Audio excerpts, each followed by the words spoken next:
Hello everyone, welcome to my YouTube channel. आज हम Indian polity का हिस्टोरिकल बैकग्राउंड पढ़ेंगे जो कि हमारा असिस्टेंट रजिस्ट्रार के सिलेबस के लिए इम्पॉर्टेंट है। आज मैं आपको सिर्फ historical background of the Indian constitution पढ़ाऊंगी कि हिस्टोरिकल बैकग्राउंड क्या रहा है pre and post independent era, and उसके बाद हम अपने नेक्स्ट लेक्चर में बाकी चीज़ों को कवर करेंगे, जैसे कि हमारा जो पॉलिटिकल बैकग्राउंड है जम्मू एंड कश्मीर का, एंड जम्मू एंड कश्मीर के कॉन्स्टिट्यूशंस को, फेडरलिज्म को, इन सब चीज़ों को हम कवर करेंगे। और आपको मैं ये भी बताऊंगी कि हमने लक्ष्मीकांत से क्या क्या चीज़ें पढ़नी हैं जो कि हमारे असिस्टेंट रजिस्ट्रार के सिलेबस के लिए इम्पॉर्टेंट है। मैं आपको ये सब चीज़ें बताऊंगी। करते हैं हमारा अभी का टॉपिक जो कि है historical background of the Indian constitution, कि भारत का जब कॉन्स्टिट्यूशन बनने जा रहा था उससे पहले जो उसका हिस्ट्री रहा है वो कैसी रहा है। आपको तो ये सब चीज़ें पता ही होंगी, अगर आप सब लक्ष्मीकांत फॉलो करते हैं तो आपको ये सब चीज़ें पता ही होंगी कि भारत में सबसे पहले जो ब्रिटिशर्स आए थे 1600 में, वो एज ए ट्रेडर की फॉर्म में आए थे। फिर वहाँ पे उन्होंने अपनी ईस्ट इंडिया कंपनी इस्टेब्लिश की थी। उसके बाद उन्होंने अपना ट्रेडिंग राइट्स जमा लिए इंडिया में, ओके। और उनको एक चार्टर दिया गया था बाय क्वीन एलिजाबेथ के द्वारा ही, उसके बाद ही इन्होंने अपने ट्रेडिंग राइट्स इंडिया में रख लिए थे। फिर जब क्रोनोलॉजी के ऑर्डर में अगर हम देखा जाए तो historical background divided into pre independent era and post independent era. जब हम प्री इंडिपेंडेंट एरा को पढ़ते हैं तो उसमें हम पढ़ते हैं company rule and the crown rule. Company rule and crown rule. तो कंपनी रूल क्या था? कंपनी रूल डिवाइडेड किया गया था ईयर में 1773 से लेके 1858 तक, एंड देन उसके बाद जो क्राउन रूल था वो 1858 से लेके 1947 तक इनका टाइम पीरियड रहा है। अभी हम जो पढ़ रहे हैं वो होगा प्री इंडिपेंडेंट एरा का। सबसे पहले जो कंपनी रूल है फ्रॉम 1773 टू 1858। सबसे पहले जो एक्ट आता है वो है रेगुलेटिंग एक्ट ऑफ 1773। अब ये रेगुलेटिंग एक्ट ऑफ 1773 है क्या? इसके कॉमन फीचर्स अगर हम पढ़े तो सबसे पहले इसका कॉमन फीचर है कि सबसे पहले जो जनरल था, गवर्नर था बंगाल का, उसे गवर्नर जनरल बना दिया गया था बंगाल का। ये चीज़ आपको याद रखनी है। फर्स्ट पॉइंट, गवर्नर जनरल बना दिया गया था, जो कि सिर्फ एक गवर्नर था बंगाल का पहले, फिर उसको गवर्नर जनरल बंगाल का बना दिया गया था। और वो पहले गवर्नर जनरल बंगाल के कौन थे? लॉर्ड वारन हेस्टिंग जो थे वो सबसे पहले गवर्नर जनरल थे बंगाल के। सेकेंड इंपॉर्टेंट फीचर की अगर हम बात करें तो सेकेंड इंपॉर्टेंट फीचर आ जाता है अबाउट द प्रेसिडेंसीज। अब जो बॉम्बे और मद्रास थे, जो प्रेसिडेंसीज थी, वो वर्क किसके अंडर काम करने लगी? वो बंगाल के गवर्नर जनरल के अंडर काम करने लग गई थी, ओके। इसके बाद अगर हम थर्ड इंपॉर्टेंट फीचर की बात करते हैं तो थर्ड इंपॉर्टेंट फीचर है कि establishment of the supreme court. Supreme court establish हुआ था 1774 में, जिसमें कि एक चीफ जस्टिस था और बाकी 3 अलग जजेस बनाए गए थे। एक और चीज़ है इसमें कि इसमें प्रोहिबिट कर दिया गया था कि किसी भी तरह का ब्राइब्स या प्रेजेंट, जितने भी हमारे ऑफिशियल्स हैं ईस्ट इंडिया कंपनी के, वो किसी भी तरह का ब्राइब या प्रेजेंट नहीं लेंगे। जैसे मैं आपको समझा रही हूँ, आप बिल्कुल एक स्टोरी की तरह इसको समझिए, आपको बिल्कुल ईजी वे में इसको बहुत अच्छे से समझ जाएंगे। एंड आगे हम एक और इम्पॉर्टेंट फीचर की बात करते हैं, वो है कोर्ट ऑफ डायरेक्टर्स, ओके। ये कोर्ट ऑफ डायरेक्टर्स जो थे ये एक सबऑर्डिनेट बॉडी बना दी गई थी बाय द ब्रिटिश गवर्नमेंट, जिसमें कि सिविल, रेवेन्यू, मिलिट्री अफेयर्स के बारे में चीज़ों को देखा जाता था। तो कोर्ट ऑफ डायरेक्टर्स बना दिए गए थे। तो हमने अभी तक 4 फीचर्स पढ़े हैं, जिसमें कि फर्स्ट आ जाता है गवर्नर सिर्फ बंगाल का था, उसके बाद उसे गवर्नर जनरल बना दिया गया बंगाल का, एंड देन उसके बाद सुप्रीम कोर्ट कलकत्ता में 1774। देन उसके बाद important feature court of directors थे जो कि civil, revenue and military affairs को देखते थे। Amending act of 1781। Amending act of 1781 को बोला जाता था एक्ट ऑफ सेटलमेंट भी बोला जाता है, एक्ट ऑफ सेटलमेंट। अब एक्ट ऑफ सेटलमेंट में क्या गया था? सुप्रीम कोर्ट को एक जुरिस्डिक्शन दिया गया था, ओके। इसमें क्या करना था? सब जो इसमें इस कोर्ट में बोला गया था कि जो हिंदूज़ हैं उनको हिंदूज लॉ के अकॉर्डिंग ही चीज़ों को बताया जाएगा, एंड मुस्लिम्स को मुस्लिम लॉ के अकॉर्डिंग ही, मोहम्मदन लॉ जो था उसके अकॉर्डिंग ही चीज़ों को बताया जाएगा। नेक्स्ट अगर हम मूव करें तो जो गवर्नर जनरल था उसको एक पावर दी गई थी कि वो रूल्स एंड रेगुलेशंस जो हैं वो बना सकता है, ओके, इसके अंडर ही 1781 एक्ट के अंदर। अब हम पढ़ते हैं Pitt India Act of 1784। Pitt India Act most important act है बिकॉज 1773 में जो कोर्ट ऑफ डायरेक्टर्स थे उसमें ही सबको काम, यानी कि पॉलिटिकल मैटर्स भी कोर्ट ऑफ डायरेक्टर ही करेगा सॉल्व, कॉमर्शियल भी, सिविल्स भी। तो इसीलिए 1784 में जो पिट इंडिया एक्ट आया, इसमें क्या कर दिया गया, इसमें बॉडीज़ को डिवाइड कर दिया गया। जैसे कि जो बोर्ड ऑफ डायरेक्टर्स थे वो क्या करते थे, पॉलिटिकल अफेयर्स को ही देखते थे, पॉलिटिकल, मिलिट्री, ओके। देन जो कोर्ट ऑफ डायरेक्टर्स जो डायरेक्टर्स थे वो किसको देखते थे, वो देखते थे सिविल अफेयर्स को या कॉमर्शियल को, ओके। कॉमर्शियल को कौन देखता था, court of director, and board of control जो था वो देखता था पॉलिटिकल अफेयर्स को। तो पिट इंडिया एक्ट में ये था। इसके बाद आ जाता है हमारा चार्टर एक्ट 1793। अब चार्टर एक्ट इंपॉर्टेंट चीज़ है कि हर 20 ईयर्स के बाद एक एक्ट आता था जिसको बोला जाता था चार्टर एक्ट। तो चार्टर एक्ट हर 20 ईयर्स के बाद आता था। इसमें क्या कर दिया गया था, इसमें जो भी गवर्नर्स की पावर्स थी उसे बढ़ा दिया गया था, ओके। उसमें गवर्नर्स की पावर को बढ़ा दिया गया था। अब आ जाता है हमारा नेक्स्ट चार्टर एक्ट 1813। 1813 में क्या हुआ था, जो ट्रेड मोनोपली थी उस कंपनी की, तो उस इंडिया पे ट्रेड मोनोपली ओवर इंडिया उसे हटा दिया गया था, ओके। ट्रेड मोनोपली जो इंडिया पे थी वो हटा दिया गया था, बट जो ट्रेड मोनोपली टी और ट्रेड विद चाइना उसको हटाया नहीं गया था। ट्रेड विद चाइना उसे हटाया नहीं गया था, बट इंडिया पे जो ट्रेड मोनोपली थी कंपनी की उसे हटा दिया गया था। लोकल पर्सन से टैक्स लिए जाते थे, गवर्नमेंट के द्वारा टैक्सेस लिए जाते थे। एक और चीज़ हुई थी, क्रिश्चियन मिशनरीज को अलो कर दिया गया था 1813 में। क्रिश्चियन मिशनरीज जो थी उसे अलो कर दिया गया था कि वो इंडिया आए, भारत आए और अपना जो रिलीजन है उसे यहाँ पे फैलाए आके। तो क्रिश्चियन मिशनरीज को भी यहाँ पे आने की इजाज़त मिल गई थी। वेस्टर्न एजुकेशन जो थी लोगों के अंदर, इंडिया के जितने भी लोग थे उनमें वेस्टर्न एजुकेशन को फैलाने की भी बात करी थी। तो वो था हमारा चार्टर एक्ट ऑफ 1830। सो ये जो मैं आज आपको पढ़ा रही हूँ सिर्फ एक आपको एक तरफ का कि आपको ये सब चीज़ें जो है वो अच्छे से रिवाइज हो जाए। हमारे इसी टॉपिक में आपको ये सब चीज़ें जो है सुनते सुनते एक स्टोरी की तरह बिल्कुल आपको रिवाइज हो जाए। अब हम अपना नेक्स्ट चार्टर एक्ट पढ़ते हैं जो कि है 1833। 1833 जो चार्टर एक्ट है वो इम्पॉर्टेंट इसीलिए भी है क्योंकि इसमें जो गवर्नर जनरल बंगाल का ही था सिर्फ, उसे गवर्नर जनरल इंडिया का बना दिया गया था। गवर्नर जनरल इंडिया का बना दिया गया था और जो गवर्नर जनरल जो इंडिया के थे, first governor general of India वो थे लॉर्ड विलियम बेंटिक जो थे, वो फर्स्ट गवर्नर जनरल थे इंडिया के। अब जो ट्रेड मोनोपोली ऊपर ख़त्म हुई थी और इसमें सेकंड वाले में अगर हम देखें, ईस्ट इंडिया कंपनी की जो एक्टिविटीज़ थी उसे एंड कर दिया गया था। एज ए कॉमर्शियल बॉडी जो उनकी एक्टिविटीज़ थी उससे क्या कर दिया गया था, एंड कर दिया गया था। 1833 में एक सिस्टम को इंट्रोड्यूस किया था, वो आपको याद रखना है, वो open competition of the Indian civil servants. Indian civil servants के लिए सिलेक्शन मतलब एक इंट्रोड्यूस किया था कि ओपन कंपटीशन होगा फॉर द सिविल सर्वेंट्स, ठीक है।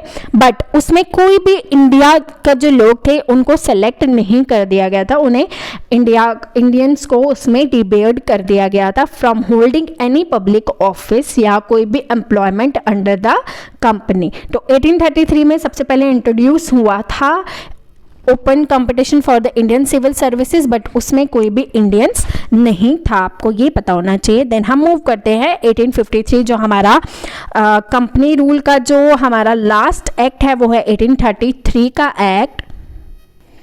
देखो जैसे कि 1833 में सबसे पहले बोला गया था ओपन कंपटीशन, बट 1833 में इंडियंस को अलो नहीं था, बट 1853 में इस चार्टर एक्ट में बोला गया कि ओपन कंपटीशन फॉर एवरीवन, हर एक लोगों के लिए ओपन कंपटीशन होगा सिलेक्शन के लिए सिविल सर्वेंट्स के लिए।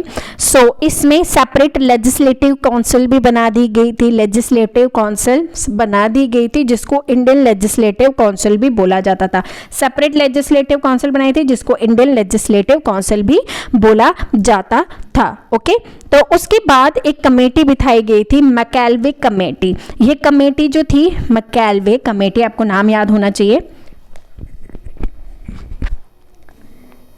एक सेकंड पेन नहीं लिख रहा,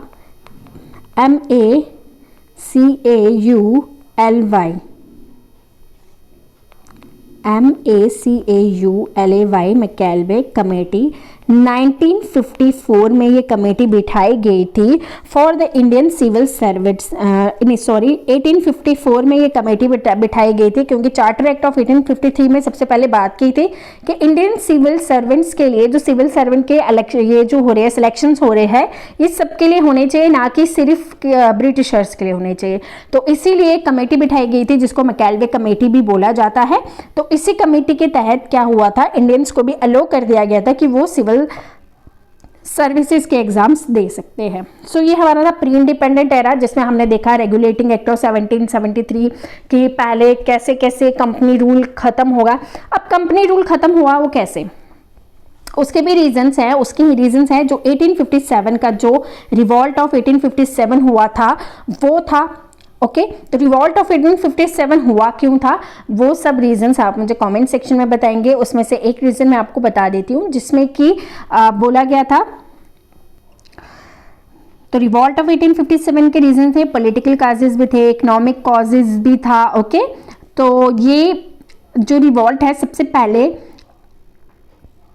जो है इसके मेन रीजन ये थे, मिलिट्री डिस्क्रिमिनेशन, रिलीजियस डिस्क्रिमिनेशन हुआ था। ओके, ये सब जो थे ये जो कॉजेज थे, मेन कॉजेज था डॉक्ट्रिन ऑफ लैप्स का भी जो था मेन कॉज वही था।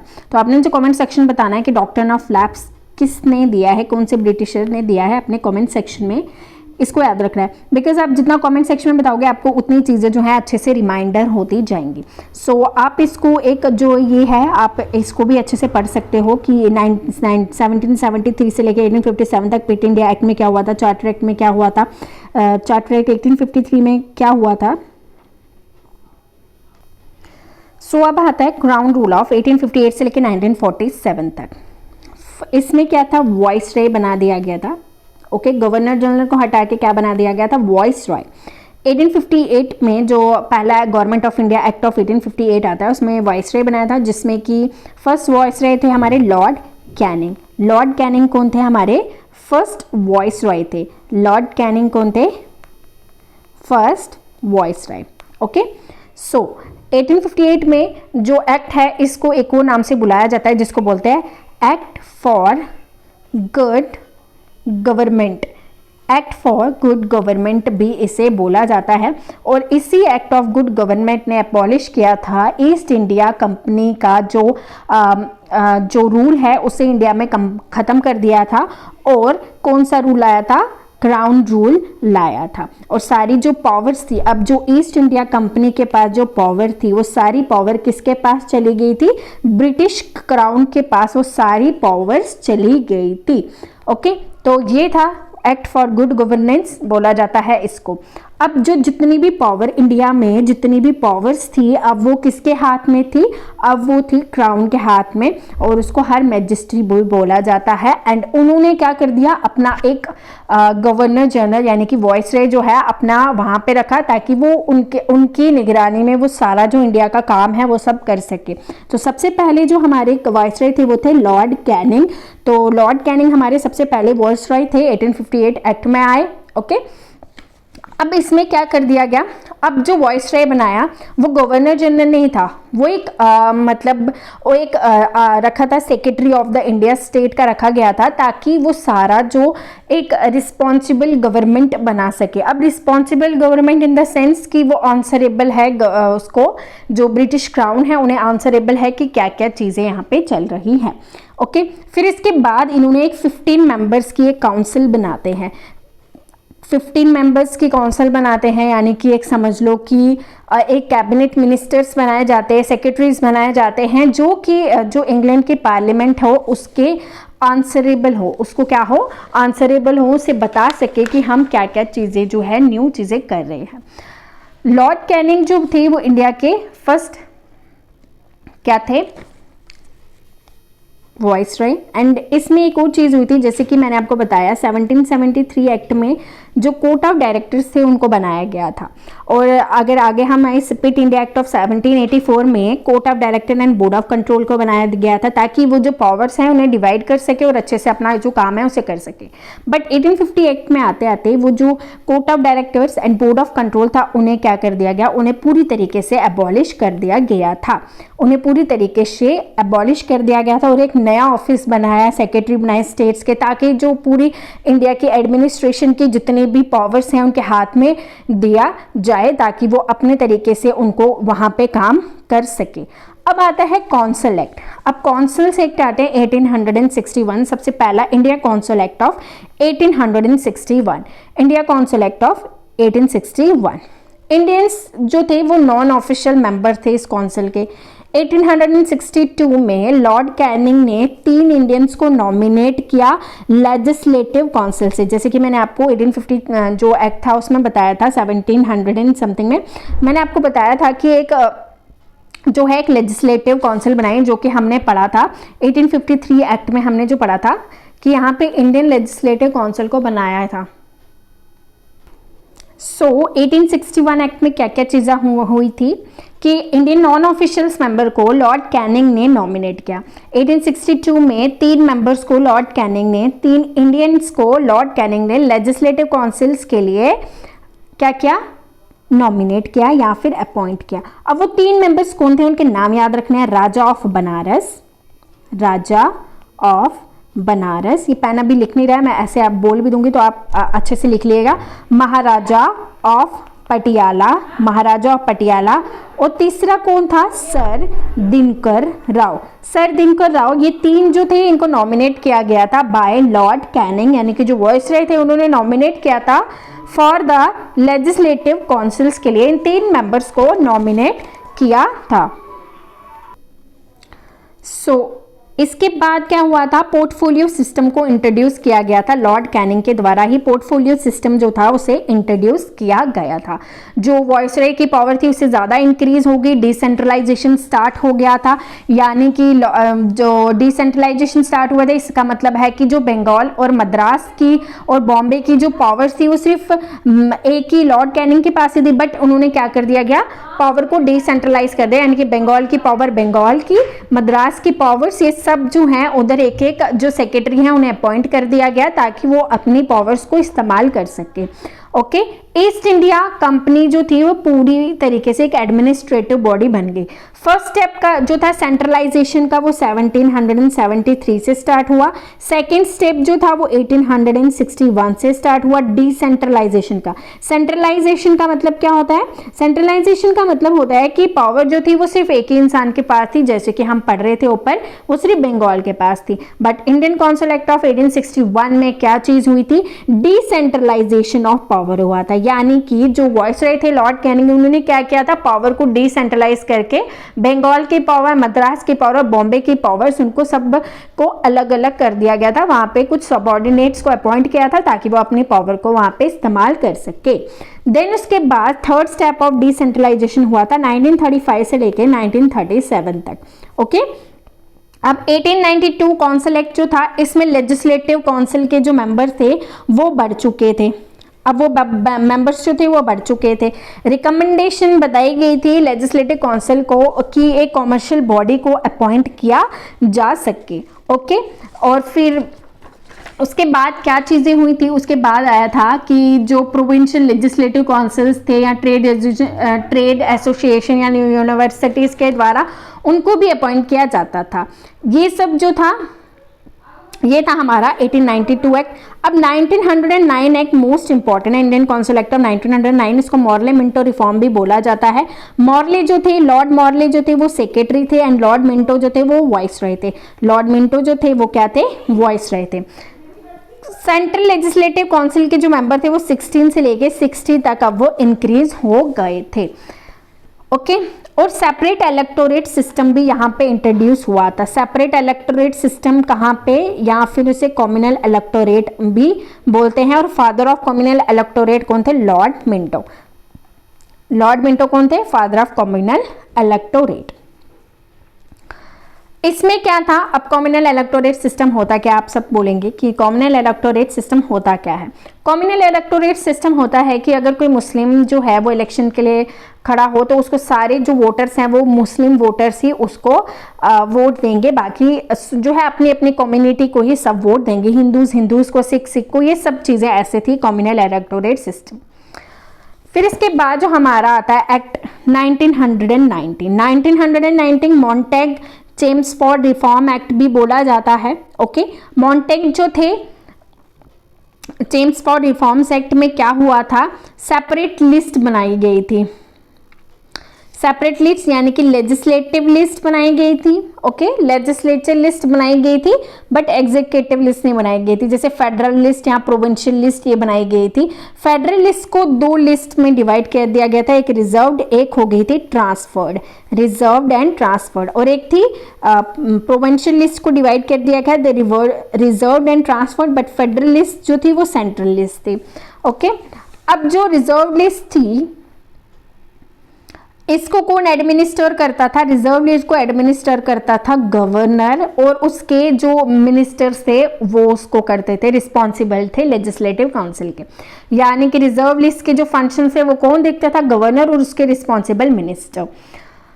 बाकी जो हमारा ट्रांसफर लिस्ट थी उसको एडमिनिस्टर करता था governor, but without being responsible. इसमें तो लेजिस्लेटिव असेंबली रिस्पॉन्सिबल थी रिजर्व्ड में, बट जो ट्रांसफर थी इसमें लेजिस्लेटिव असेंबली जो थी वो रिस्पॉन्सिबल नहीं थी।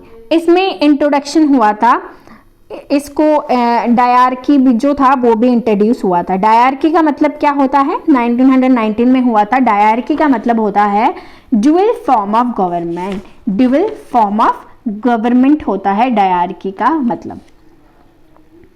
ओके, और इसमें इंडियन लेजिस्लेटिव काउंसिल में बाइकैमरलिज्म से रिप्लेस कर दिया गया था। जैसे एक अपर हाउस बना दिया गया था और एक लोअर हाउस बना दिया गया था। ओके, सो उसके बाद हमारा आता है government of India Act of 1935। Government of India Act of 1935 में क्या हुआ था? इसमें जो फेडरल लिस्ट और प्रोविंशियल लिस्ट थी उनको ऐसे बोल दिया गया था कि जो फेडरल लिस्ट है और जो प्रोविंशियल लिस्ट है इसमें जो पावर है इन दोनों में डिवाइड कर दी गई थी, federal list and provincial list में। जैसे कि फेडरल लिस्ट जो सेंटर के लिए रिस्पॉन्सिबल होती है और प्रोविंशियल लिस्ट किसके लिए होती है? प्रोविंसेस के लिए होती है। डायरकी को यहाँ पे अबॉलिश कर दिया गया था। डायरकी को पूरी तरीके से अबॉलिश कर दिया गया था, और यहाँ पे रिजर्व बैंक ऑफ इंडिया जो है वो एस्टैब्लिश हुआ था। RBI, reserve bank of India establish हुआ था। फेडरल कोर्ट एस्टैब्लिश हुआ था 1937 में। सबसे पहले फेडरल कोर्ट जो है वो एस्टैब्लिश हुआ था, ठीक है, 1935 में।